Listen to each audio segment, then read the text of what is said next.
AMG E63 sport new model है ये। और इस गाड़ी की राइड हाइट का इशू है। गाड़ी ये जो है पीछे से उठी भी थी ज़्यादा और आगे से जो है ये नीचे काफ़ी बैठी हुई है। इसका मैं वॉल्व चेंज कर रहा हूँ। वॉल्व ब्लॉक, ये मैंने वॉल्व ब्लॉक खोला है।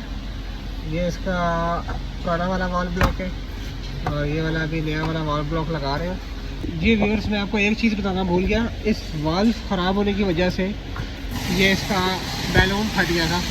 बैलून लगाया तो ये वाल्व के ख़राब होने की वजह से होता है कि वाल्व जो मतलब कि अगर ख़राब हो तो वो एक्स्ट्रा जो है एयर इसमें भेजेगा, जिसकी वजह से ये एयर के ज़्यादा होने की वजह से ये फट जाएगा।